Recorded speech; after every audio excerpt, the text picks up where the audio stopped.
Good day, viewers of Embassy Direct. Celebrating our 10th anniversary, we are creating this new segment for your peruse, and this we have called Former to Former. As you know, I am a 2 times former ambassador of Panama to the Republic of South Africa.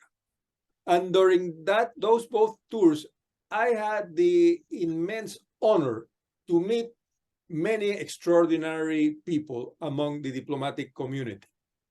So this segment is meant to reconnect with all those old friends that once we share in this beautiful country the tour of being a diplomat. Today, our first episode of this series is with His Excellency Ibrahim Awawdeh, former ambassador of the Kingdom of Jordan in South Africa. Ambassador, how are you? Good morning. I'm doing very well. Thanks. How are you? Very well, thank you. Thanks for making us the honor to be our first guest in this segment. And I would like to start by asking you to share those memories of your actually recent tour in South Africa, as you finished late last year your mission as ambassador to South Africa. Please share those memories and we'll take it from there. Well, Ambassador, as you know, it's a great pleasure for any ambassador to be posted in South Africa. This country is an amazing country with its experiences, with its people and their diversity, with the natural beauty that is here and the important status that this country has on the world stage. So it was an honor for me to be posted in the Republic of South Africa as ambassador of my country. And I've had a wonderful mission of 5.5 years until last December. Any specific moments that you would like to share, something that highlights of that 5.5 years, maybe 1, 2, 3 examples of that you remember with love, no? Yeah, well, of course, the first and most important moment was when I had the honor of meeting the President of the Republic to present my credentials. And I was assured by His Excellency that I would be given all the support and facilitation necessary for the success of my mission. That was quite an honor. And then there were a couple of beautiful tourings of this country where I enjoyed the beauty of South Africa, including, of course, a couple of safari trips when my kids came to visit me from Jordan, and they were amazed by this experience.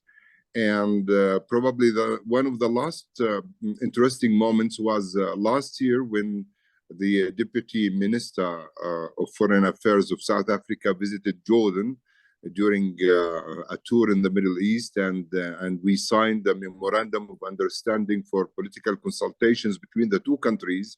That was quite an important step in the advancement of the relations between Jordan and South Africa. Ambassador, for the benefit of our viewers, what is the background of the relationships between the Kingdom and South Africa? Well, first, like many countries in the world, Jordan had supported the struggle of the South African people for freedom and for change, for democracy in the past. And we were very happy when this happened in 1994. And we immediately established relations with the new, let's say, Republic of South Africa.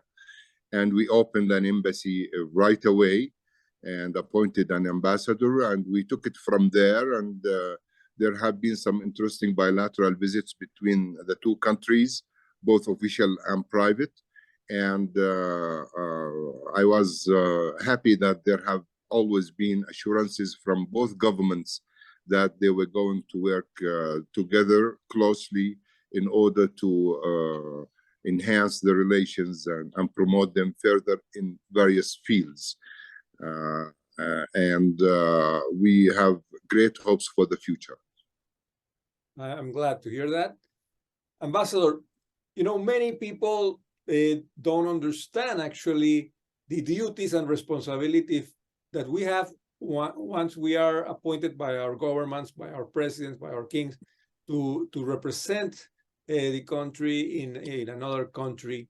Could you kindly elaborate a little bit on that from your point of view, your role as a diplomat in general, so people understand that this is not actually, because some people take it as a royalty title, which it isn't. It's another job as an engineer, a lawyer, even a plumber, and it has obviously its own characteristics. If you could shortly explain over that, please. Well, I think it's one of the highest honors for a person is to be able to represent his or her country in a foreign country as a diplomat. And being a diplomat does not mean being a politician. People mix that sometimes when they talk to me and they say, you as a politician, what do you think about this or that? I say, sorry, but I'm not a politician. I'm a diplomat, meaning that I implement the policy of my country that the decision makers make. And of course, the first duty of a diplomat or an ambassador is to work hard to enhance and promote and strengthen the relations, friendly relations, hopefully most of the time, I must say, between your country and the host country. That's the first duty. And then this job involves taking care of your community in the host country. Nowadays, especially in this globalization era that we are living, a lot of people move around and a lot of people live in other countries as expatriates. They go there for work, they go there for tourism, for education, whatever. So there is a Jordanian community in almost in every country around the world. So the next thing I have to take care of to look after the interests of my community in the host country, whether it's small or big, taking care of some consular affairs, solve problems that they may face, help them be successful in this country, and give them some guidance on how to be good law-abiding people and not make trouble for themselves or for the embassy in the host country. Yeah. And of course, you try to make proposals to your country or your government, and also to suggest to the host country to make new agreements, to explore new possibilities, to take the relations further ahead. Of course, this may sometimes require many years to do. So you try to take some steps, you try to put some base or to build on the base that your predecessor has made, and then you leave it to your successor to continue the work. So that's basically the work of an ambassador or a diplomat. And an ambassador in particular, of course, it's a distinct honor to be able to represent the head of your state, whether it's your king or your president, and to speak in their name and to transmit messages from them to the head of state of the host country. That was clear as water, Excellency. And like many others, heads of mission, you had an unexpected challenge a couple of years ago, and I'm referring to the pandemic. How was that experience where suddenly the world shuts down? You are at the other end of your country, and communications and traveling became somehow difficult. Share a little bit about that. part of your experience in South Africa? Well, the pandemic was an interesting, but of course, a horrible experience for everybody around the world, where the entire globe was shut down unexpectedly, something that our generation or even the generation before us never experienced. I mean, this kind of pandemic, as we were told, happens like once every 100 years in the world.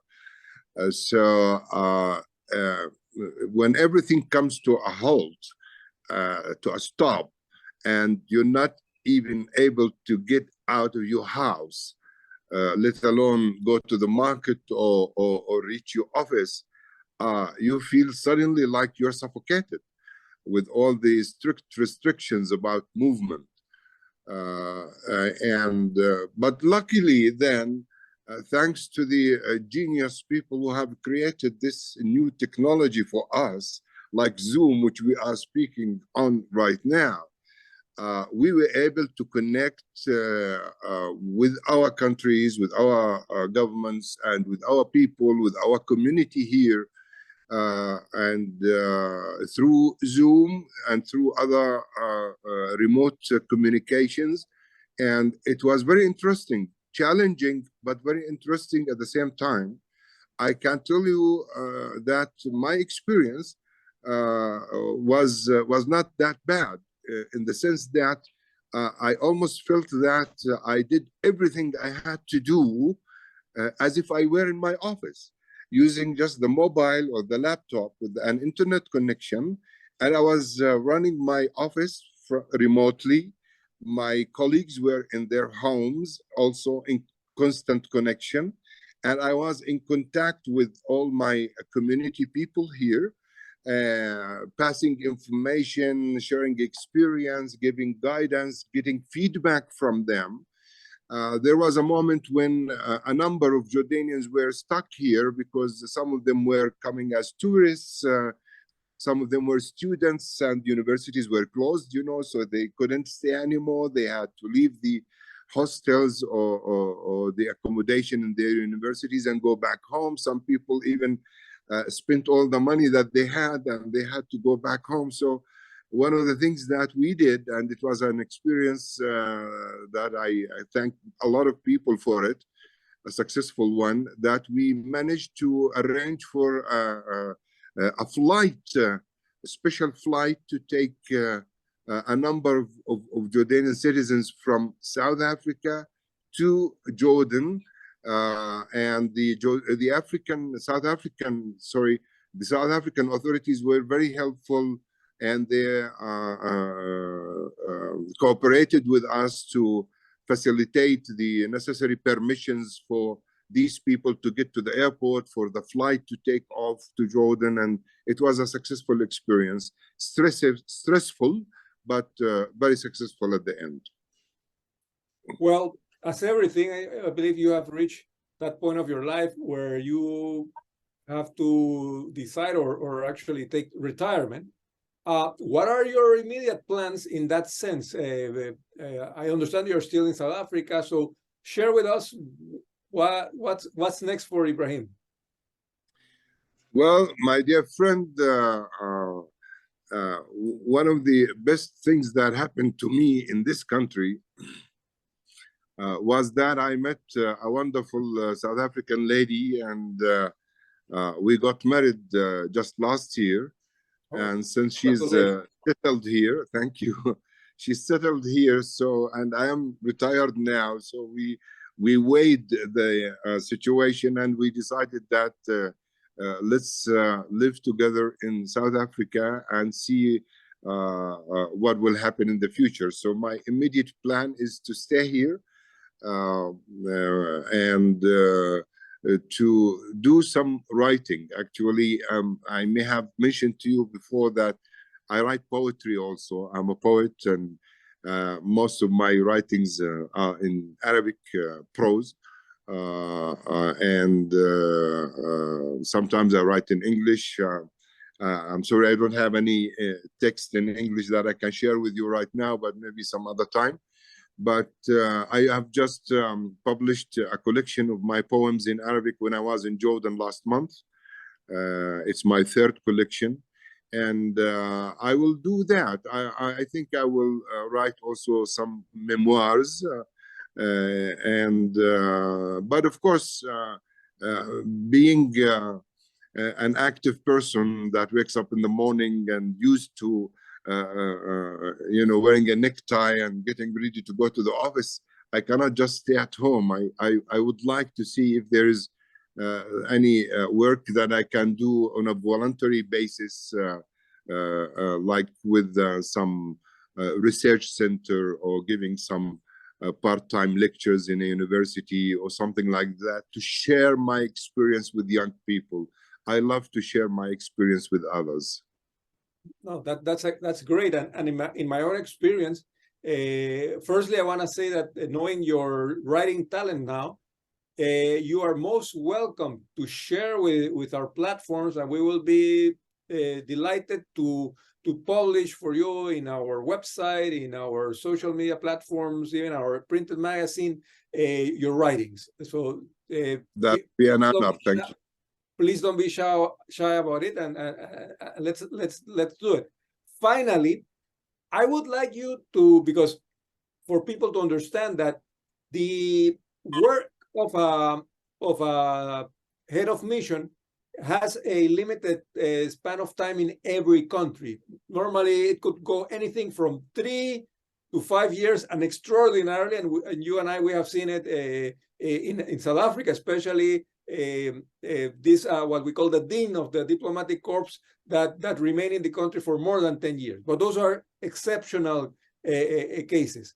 So in that sense, now that you have become a senior former diplomat, what is your immediate tip for these newly arrived heads of mission to South Africa? What are some of your advice, recommendations for them? What do they have to look up to as your word of wisdom?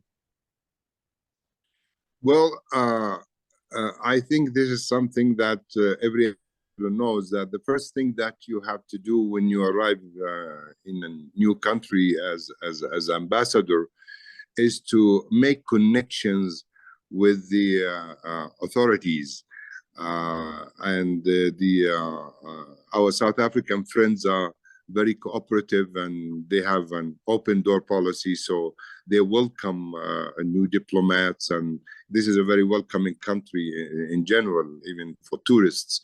So the first thing an ambassador or a diplomat has to do is to try to make friendships with a number of people, especially key people in certain departments or ministries where your interests lie.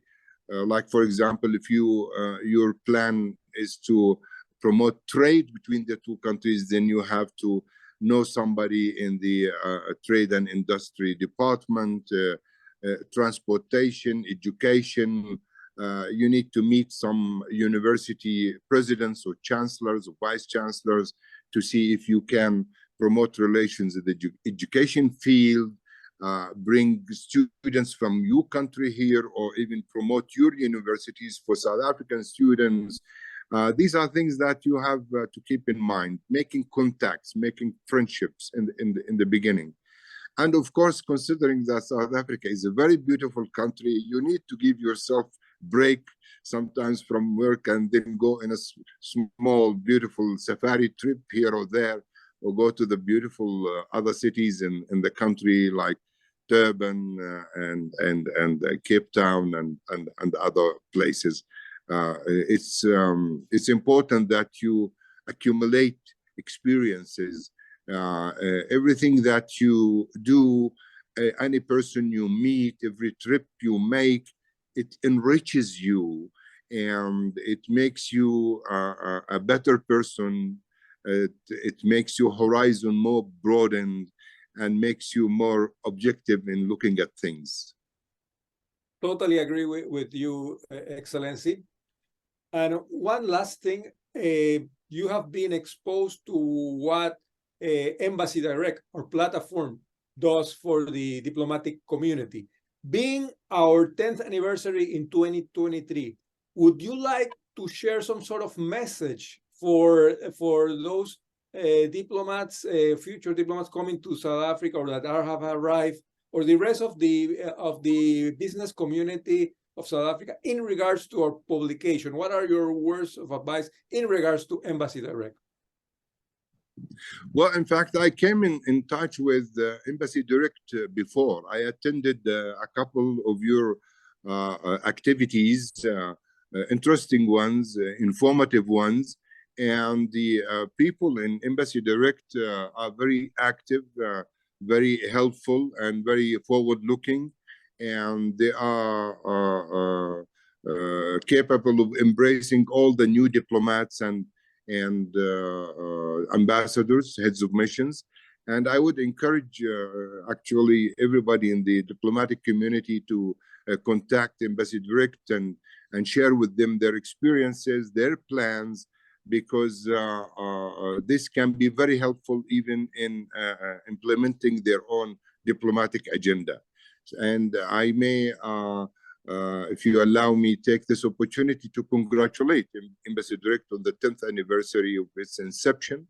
And I wish Embassy Direct continued success and prosperity in the future. I personally will be honored as a former ambassador to be in constant contact with Embassy Direct and to cooperate with them. Thank you very much, Ambassador, for your words today. This first opening of our segment, Former to Former. We wish you the best for your future in South Africa and the rest of your life. And definitely we will remain in touch. Good day, Ambassador. Thank you very much. Have a good day.